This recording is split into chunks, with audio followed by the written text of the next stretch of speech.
So, you're revising for your GCSEs and you've hit Thomas Hardy's Neutral Tones. Now, it might look like a short, quiet little poem, but don't let that fool you for a second. It is absolutely dripping with bitterness. In this explainer, we're going to get right to the heart of it by performing an autopsy on a single powerful memory, the exact moment a relationship died. Here's how we're going to do it. First, we'll set the scene of the crime. Then we'll dive into the bleak, colorless world Hardy paints around his characters. We'll zoom right in on that infamous lifeless smile, figure out the bitter lesson the speaker learns from it all, and then we'll wrap it all up with a super quick checklist for your exam. All right, let's dive in. Okay, first up, the scene of the crime. Hardy wastes absolutely no time. He drops us straight into a flashback to the very spot where this relationship basically just gave up the ghost. Now, this is so important to get. The poem isn't really about the whole relationship from start to finish. Nope, it is laser-focused on one single toxic memory.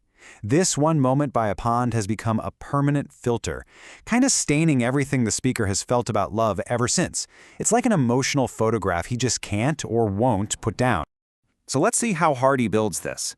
You know, he's an absolute master at using the setting to show you what's going on inside a character's head. And here's a key technique for your exam. Write this down. It's called pathetic fallacy. The world itself is as dead and drained as the love between these two people. The poem kicks off with these two lines, and bam, the mood is instantly bleak, lifeless. I mean, think about it. There's no warmth, no color, no energy here. The sun isn't golden and life-giving, it's white. It's not a beautiful summer's day, it's the dead of winter. The tone is set right from the get-go. And just look at how every single detail works to build this feeling of, well, of death. A winter day? That's basically code for an ending, for coldness. A white sun? It's just unnatural, totally drained of life. And chidden of God? I mean, wow. It's like the whole world has been punished or just forgotten. You add in the starving sod and gray leaves, and the picture is complete.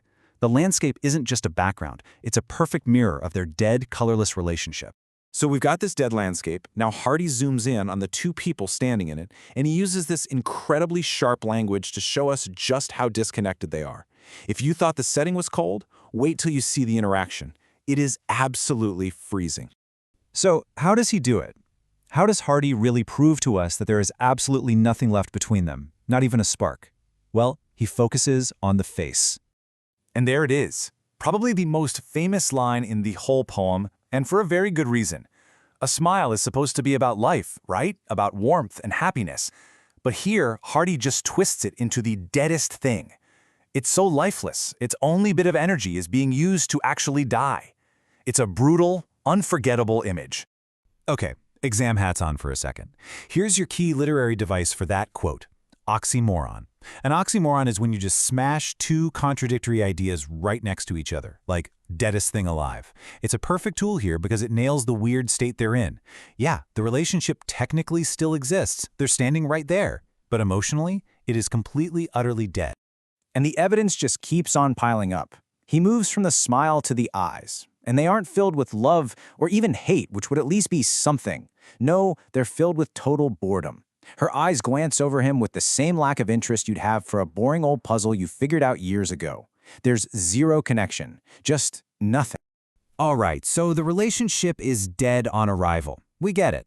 But the final stanza is all about the long-term damage. This isn't just a sad memory, you see. It's a wound that is never, ever healed. And it has poisoned the speaker's entire view of love. And check out the structure here, because it's really clever. The whole poem is cyclical. It ends right back where it started. Stanza 1, he describes a scene. Final stanza, what does he do? He lists the exact same things again. The face, the sun, the tree, the pond. This isn't an accident. It shows us that the speaker is trapped, stuck on a loop, reliving this awful memory over and over again. And that sense of being a prisoner of your past, that is classic Thomas Hardy. And here is the final devastating takeaway, the big lesson. He's saying that ever since that day, every single time love has proven to be fake or painful, it just reminds him of her. Her face has literally become the symbol for all the hurt that love can cause. This memory didn't just leave a scar, it taught him a bitter lesson that he can never unlearn.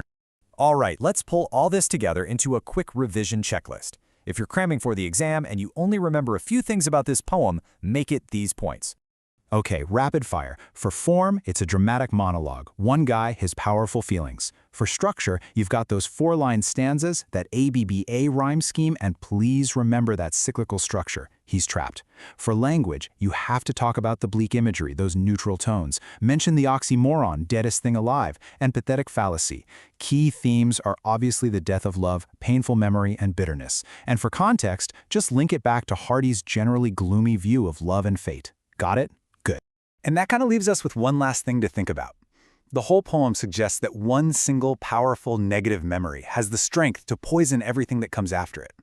So the question is the speaker just trapped forever? Or do you think it's possible for a new memory, a new experience to be strong enough to break that cycle? That's the devastating question at the very heart of neutral tone.